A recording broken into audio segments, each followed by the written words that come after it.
Welcome to Business Innovators Radio, featuring industry influencers and trendsetters sharing proven strategies to help you build a better life right now. Hi, everyone. This is Tammy Patzer, and I'm really excited to introduce today's guest, Christina Marie Weber. She is the founder and CEO of Christian Biz Owners on Fire, a global faith-based business and life mentoring company. Her company helps Christian entrepreneurs have a fulfilling and prosperous business or ministry while keeping their relationships a top priority on a daily basis. She's the author of the Catholic Woman's Guide to Healthy Relationships, 12 Supernatural Keys to Make Good Relationships Great and Improve Difficult Ones. In addition to being a Christian entrepreneur, consultant, and coach, Christina is a licensed clinical marriage and family therapist and the principal at Integrative Family and Therapy Services, a faith-based marriage and family therapy private practice that she's been involved with for more than 2 decades. Welcome, Christina. Yeah, thanks for having me. This is a pretty interesting topic that we're going to dive into today because we live in the United States, and I think there's a lot of people who are faith-based or Christian, and yet we often struggle with that balance of our spiritual selves and our entrepreneurial or our business selves. So I'm really interested in how, you help people navigate while being a Christian in the business world, because I think that's sometimes really difficult. So kind of give me an overview of how in the world did you get started in this, considering that you are a licensed clinical marriage and family therapist? Yeah. Well, I've always been my ideal client now, what I am now. And that is, I've always wanted to make sure my faith was integrated in my work life. It kind of comes natural for me. And I recognize for many people it doesn't. So one of the ways that I do that is I help people, and this is kind of the blend of the marriage and family with the business, is the clue to the balance is to understand your vocation. Are you married? Are you single? Do you have kids? That's going to give you insight into the structure you need to have in your life, because your vocation should be first. If you're a spouse, if you're married, if you've got kids, that's the primary responsibility. Now, we still need to support ourselves. And we're also unique individuals. And I think a second thing that I bring to my clients is I believe that every single person was created specifically the way they look, the period of time they were born in, all of their circumstances around where they live, all of this, for a specific purpose. And that's why each of us were created. So, and that can be naturally expressed in your business. I mean, as an entrepreneur, now it can be expressed, working for someone as well, or even staying home with your kids. But so part of what I do is I help people figure out what that is and how it blends with their purpose, and make sure they have a structure in their professional and personal life that makes sure the right things are the right priority in how they're living it out. So how do you suggest that somebody discover that Holy Spirit driven vision of who they are supposed to be? Yeah. Well, it actually kind of happens slowly. It can happen slowly for most people. I was just with a client yesterday that I've worked with a long time. And what starts happening is certain opportunities will start to draw towards you. Like, this person is a therapist and really good with trauma. Well, he keeps getting opportunities related to this. I mean, it's like if you're moving forward, and you're sincerely trying to seek God's will in your life, and you value people over things, which is really my definition of healthy spirituality. It's valuing people over things. That what will happen is your vision will and your mission will unfold. And I want to distinguish between mission and vision. Your vision is where you want to go. And I encourage my clients to look at that very selfishly, because a lot of Christians are like, oh, I have to do something that sounds real Christian-y. No, what you want to do is your vision should be what totally jazzes you up. And so I give my clients permission to be selfish about that, because God put that in you. But then as you move towards your vision, that was just what got you off the couch. Now God will unfold the mission that is bigger than you and bigger than what you want. Like, for example, my own mission, my vision was really about having a flexible career that I love, that use my talents, where I can be available for my kids and my family when I want to do it. I want freedom. That really was more my vision. My mission is becoming to empower economically and emotionally faith-based entrepreneurs to live their mission. Now, that is not what I started out with. That's what evolved as I started working, and I was like, this is what I do.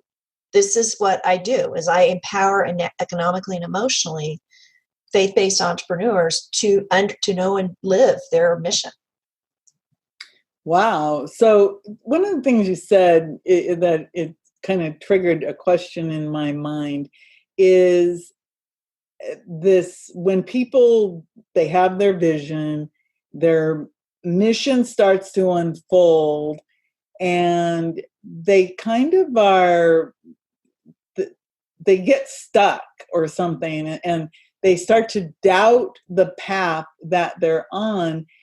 How do you help people to get out of their own way when it becomes clear that they are on a path, and you said it, that's bigger than they ever thought? Right. Well, there's a couple things, because what I've kind of hijacked, I don't say hijacked, but I was really fascinated by manifesting principles, and many in the coaching world, it's real popular. So one of the things that I've created is more of a faith-based space for that, like a faith-based manifesting. And so one of the differences between like a secular manifesting, which really is just bringing into being, what you create in your mind, that's all manifesting is. And so what the difference with a faith-based version is that it's the Holy Spirit inspired vision. So it's yours, but it's also being open to what God wants you to do, not just me, Christina Weber, what I want to do. It's part of it, but it's okay. So when you do that, I call it more of your Holy Spirit inspired vision. One of the things, when you say yes to God, you're going to have spiritual warfare. That's promised. That could come in terms of your own self-doubt. It could come in terms with bucking up against things that are difficult, financial troubles, it's not working out as smoothly as I thought, or, all sorts of things.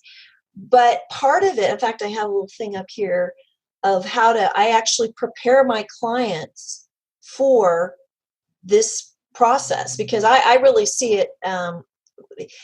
Satan doesn't really care if people are not effective, like faith-based people. If you're a faith-based person and you're not really making, really sharing that with anybody or having an impact in the world, he's not going to waste his time on someone like that. He's going to focus on someone that said yes to the mission God's given them. And so, I have steps that I go over with my clients. Be prepared, be prepared, be careful and sober, have lives that are in godly order, and be joyful. And so when you have these obstacles, and the way you're kind of taken off track is through your thoughts. If you look at what Christ says all the time, he talks about, if you believe, you could move a mountain. You could move this mountain if you really believed. And so a lot of it starts in your mind. And that's just even secular people that are into success. They understand that like what you think and how you think affects what you create or your success. So as a Christian, one of the things that is different, I think, is I think that's a little bit of spiritual warfare in addition to, just you having doubts. Does that make sense? Yes, I think a lot of times if you're looking at your life from a non-spiritual point of view, some of the things that you're talking about that you're calling spiritual warfare, you could say if you weren't coming at it from a spiritual or a Christian perspective, you could say exactly that. That's your inner, your inner demons, your self-doubt, your all of those ego things that come up against us, where we stop ourselves in our own tracks. But sometimes when we're out there in this being a Christian entrepreneur, for example, what types of other obstacles or people or personalities do we come up against? I was reading in the notes that you talked about narcissistic personality disorders, and you have some ideas about, well, how do you handle that? And again, we're living in a world where we're bombarded by that narcissism on a daily basis, it seems to me. If you listen to the news, it's right in our face daily. So as a Christian entrepreneur or business person, how do you handle that in the business world? Let me address that. But I want to go back to the previous question really quickly. Okay. I think there's a point I didn't make that is really important.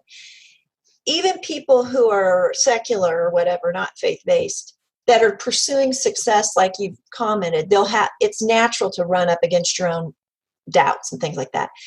And I feel like if anybody whether they're doing it for faith reasons or not, is growing is what God wants.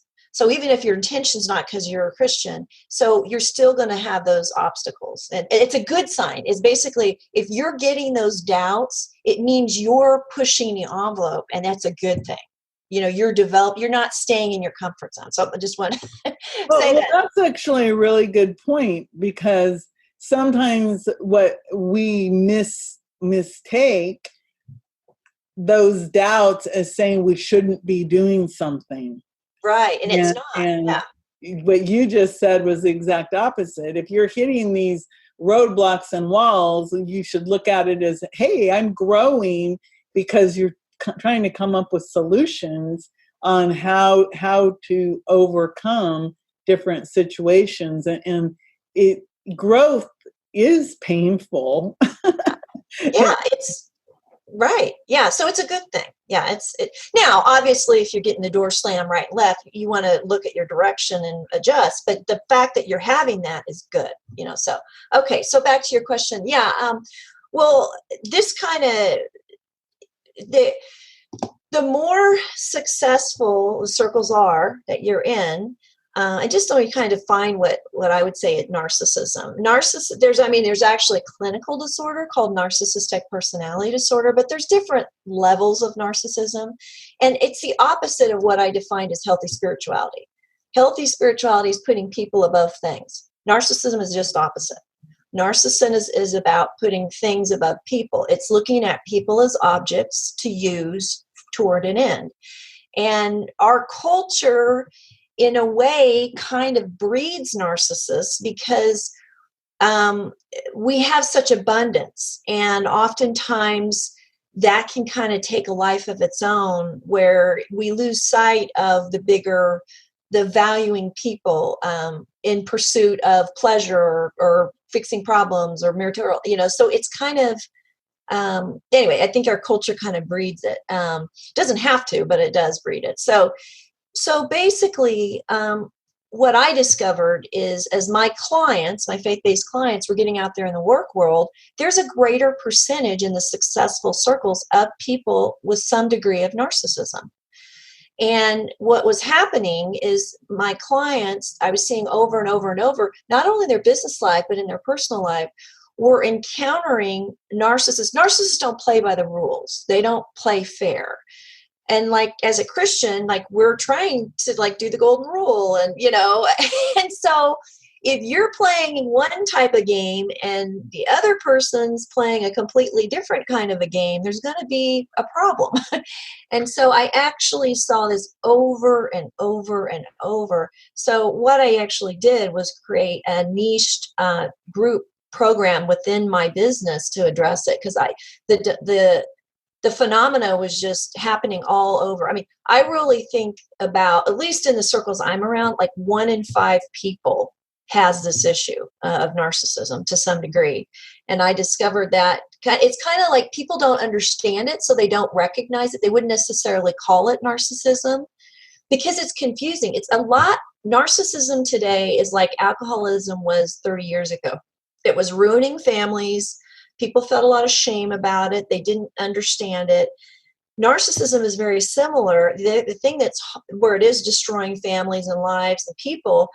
But the thing about narcissism, every narcissist is a little bit different. They're kind of like an addict where they need more and more and more of whatever their narcissistic supply is it's like a vampire to keep going like an addict. But for each narcissist, what narcissistic supply is changes. And it's different. Like for one, it could be sex, it could be money, it could be power. It could be power today, and next time it's whatever, something different. So it's really hard to recognize that it's even what it even is. And so it's kind of become I just, with my mental health background and some of my personal experiences and everything, I kind of resisted actually doing that work, but it was kind of something that I felt like God was calling me to do, because the need is so great. And it's really a cutting edge type of program that we've created that's been very powerful. The pilot we did with it, the members that we had in there, the results they got were unbelievable. And it's the same coaching and stuff I do with my other clients. It's just got a little bit different twist on it for people in relationships with narcissists. So it's interesting that you talk about that again, because when we're in business and we're trying to, work with different people, sometimes you just walk away from business relationships when you are at odds. And it is interesting that you brought up the golden rule, because when you operate, try to operate from that place of having high integrity and being authentic and, trying to create win-win situations, and you run into people who don't operate in that, it is Right. very difficult, because it's like night and day Yes. in terms of the process. So you, with what you're doing with the Christian Biz Owners on Fire, so you work with people in a coaching capacity, and what else? Because you do have that family services part of your business. So what would working with you look like? Yeah, and actually I evolved really since my website needs to be updated, but I stopped seeing marriage and family therapist clients in January of 2018. So I no longer see clients. And that's one of the reasons why I discerned doing that group. Because I kept, actually a lot of people in that situation were just coming to me, and I did no advertising, just therapy or whatever. So the question of how do I help them? To me, it always starts with vision. And that's where I start with everyone. So I basically have a thing called a manifesting your vision session, and I'm very good. And the other thing that's different about me versus a typical business coach is everything's on the table. Your business, your family, your faith life, and that's pretty much everything. Your money. I have clients talk about their sex life. Because of my background, I am comfortable talking about anything, whereas a business coach might feel uncomfortable talking about mental illness or other personal issues that, as an entrepreneur, they completely affect your business. They affect you being able to do your business. They affect the kind of business you might want to do, and these kinds of things. So what I do in this session is I help people really clarify what they really want in all of these areas. And the thing is most people don't ever take the time to do it. I've even noticed people that are very goal oriented, they don't go to the depth that I take them. They're more superficial about it. And I've had people that have invested a ton of money into very expensive coaching programs. And then at the end, they create this big thing and they're like, I don't like this. I don't like the life. And so what I do is I help them figure that out from the beginning, like factor everything in. And I ask questions that help them pull all this stuff together. So what I find is that then the work is, I have 2 different levels, but it just depends on the amount of support they want. We reverse engineer it. We're like, okay, if this is where you want to go, where do you want to be in 2 months? Where do you want to be in 9 months? And I really look at my clients not as like a transaction. So I really look at them as a lifetime client. I want to delight my clients, and I with each new level, new devil. I mean, people are growing, they get to this level, then it's like, okay, now I want to grow in this way. And I'm not talking just money or business. I mean, everything. And so we just reverse engineer it. And what I find is I don't have to spend that much time with them because I listen to the whole picture. There's not things that are going on that they don't feel comfortable telling me that are totally affecting their implementation of the thing. So everything's on there. We're dealing with that. And so what I find, I have very little resistance with clients. I mean, I experience this as a mentoree where I'd have people not address other things that were totally getting in the way of me achieving my goals, but they weren't comfortable with that.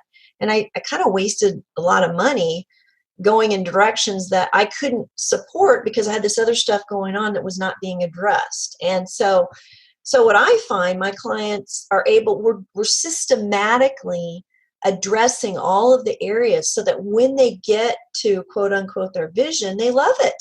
They love it. And they've thought about, like for women, a lot of times one of the obstacles is if you've not been a super high earner or whatever in your family, and maybe you've had more of a traditional role, and then now you're an empty nester and you're investing in all this stuff, that can change the dynamics of a marriage. And if your marriage has some cracks in it, there are some legitimate concerns that you want to make sure you take care of along that process. You don't want to get this goal over here and have this thing fall off. And so that's what I do. And it really, as a result, my clients tend to be very loyal, and they tend to, because they see the value of that holistic approach. So it's funny, as you were talking, I was thinking whole, and of course you just said it, holistic approach, because you're absolutely right. As an entrepreneur, if your family life is falling apart, it's very hard to be successful in the business side. Or if you put all your energy into your business and leave your family life unattended, it's going to suffer. So there is this wholeness approach that I think that you're right on target with. So one of the things one thing I would add is health as well, because a lot of entrepreneurs burn their health. Boy, that can really, it's not attractive when you're neglecting your health and you don't feel good and you're not creative. So I would also put that in there with the mix. So sorry. So relationships, family, health, business, sex life, everything. Yeah. And like you said, if there's one thing out of that whole pie that is off, it's like if you were making a pancake and you didn't get all the lumps out, this one would have the big hunk of flour in the center. I was going to ask you about something related more to attracting business as a Christian entrepreneur or business person. What is your take on how do you get business without compromising your spiritual self? Yeah, well, I think it gets back to the journey of understanding your mission. And to do that in your vision, you got to know yourself. So when you know yourself and you're putting yourself out there authentically in the world, you give people the right to choose to work with you or not. So in my marriage and family therapy practice, I was always a faith-based therapist. Now, I was respectful of other people who weren't Christians or different things, because I'm in a power position as a therapist. They're very vulnerable. You can be religiously abused, or, that's why there are ethics around this in that field. But what I did do is I just presented who I was. It was, I clarified it in my informed consent with clients. And what happens is some people stumble in to see you accidentally. I didn't mean to, but they end up realizing they really had a great experience. Other people specifically wanted to go to you, so they searched you out and blah, blah, blah. There's a trust. Like when you are being yourself, when you're truly seeking God's will in your personal and professional life, and you're just taking that action every day, there's nothing to hide or be or unethical. You don't,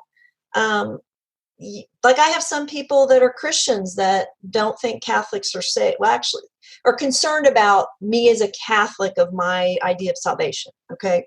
Because different Christians have different ideas of how people are saved.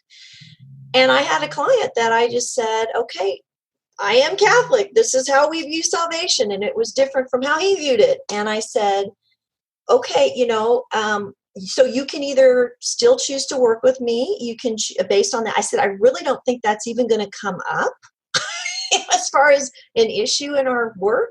But if you feel that it is, then you need to do something else. And if you have a better option, great. He ended up working with me, and it's not been a problem. But it's just being clear and authentic, not hiding who you are, and trusting the right clients will come to you. Even the ones that say no. I just had somebody say no today, that I'd done a vision session with. And I feel at peace with that, because I know I really don't feel like she truly bought into where my gifts are, where I can really help her.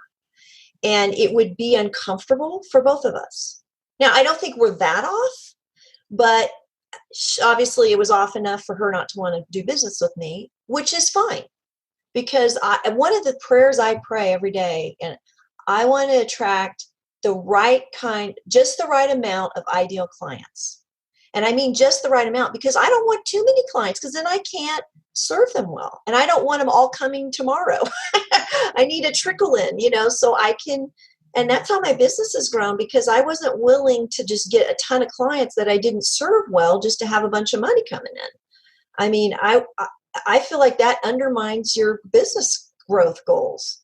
So yeah, mine started a little slower, but I feel like it's been a ramp up, and now I know how to handle a certain number. I know my capacity. I know when I'm going to need to scale.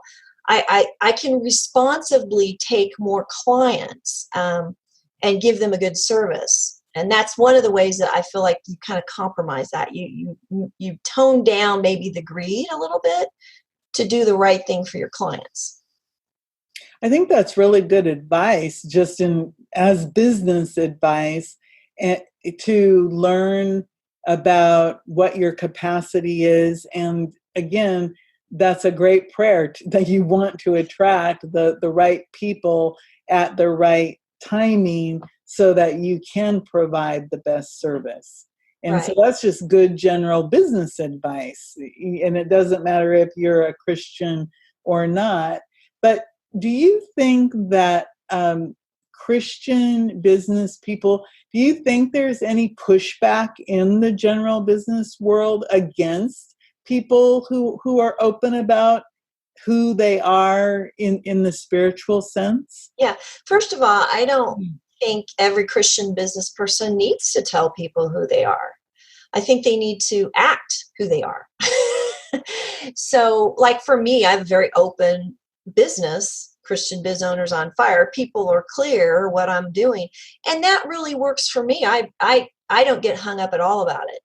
But if you have a body shop and you're not you're a Christian, but you don't feel like God's calling you to have Christian Brothers Automotive, which there is a franchise of that. I still don't think that means it's not God's will or you're not doing the thing that you need to do, because it's all about the encounters that you get as being a Christian business owner. It's that we can evangelize by the way we treat our clients. I mean, maybe because we're not openly Christian, we attract people that aren't, and they get a phenomenal experience with someone that's put Christ in the center of their life and really is trying to treat others like they would like to be treated, even if it's hard to do that. And if they have an encounter with a Christian business owner, whether they knew they were or not, that God can still be using that. Maybe that's how he is calling certain business owners to do. Now, he's calling me, and I feel comfortable with being more overt about it. But I don't think there's a one right or wrong approach. It's what your unique mission is. I mean, God wants everyone. He wants everyone to choose to love him and be with him, whether they're Christian or not. So he's going to use people in different ways. If all your whole crowd's Christians, and what about all these other people that may be receptive if they just had someone treat them well that's a Christian? Right. I mean, but they haven't had that experience, maybe. And so that could be how God is using that business owner. Well, that I think that being open-minded, and it's interesting that you said that, because I've always thought that God uses different people in different ways, for whatever purpose. So if somebody wants to talk to you more and learn how to work with you, what's the best way to do that? A couple ways. The best way is texting. You can text us at 316-371-5737, 316-371-5737. Or you can go to my website, Christian Biz Owners on Fire, and reach out there. Would be two of the easiest ways to reach me. We're also on Facebook and LinkedIn, Christian Biz Owners on Fire on Facebook, and Christina Marie Weber on LinkedIn. Those would be good. Great. Well, it's been a great pleasure learning more about you. And I know that at another point, I'll invite you back, and you have another really good topic about entrepreneurial mind trash. I love this because I was reading it. Entrepreneurial mind trash, 3 keys to stop dumpster diving in your limiting beliefs. And that, I think, would be a great topic for another time. So I'd love to invite you back to dig deeper into this. And I just wanted to say how much I appreciate all your time. It's just funny. It just hit me. Your name is Christina Marie, right? Yeah. Mm-hmm. My daughter, I named my daughter Christina Marie also. The only difference is her name is a K. Instead of a C. But it just dawned on me, I go, why is that name so familiar? Well, there's lots of us. That's why I went with the Marie. There's lots of Christina Webers. And there's lots of, so I put the middle initial thing in there more because it was an online problem. Well, again, thank you so much, Christina. Christian Biz Owners on Fire. And it's a global faith-based business and life mentoring company. Before I let you go, do you have anything else you'd like to add? No, I love what you're doing. I love you're really out there with the podcasts and the guests, and I really admire that. And, I appreciate you giving me an opportunity to share a little bit more what I do with your listeners. So thank you. Thank you so much. Everyone, go back and listen to the show. Take notes, because Christina Marie did drop some really good gold nuggets on how to interact with people to be just in general a good business person. This is Tammy Patzer. Go make it a beautiful day. Thanks for listening to Business Innovators Radio. To hear all episodes featuring leading industry influencers and trendsetters, visit us online at businessinnovatorsradio.com today.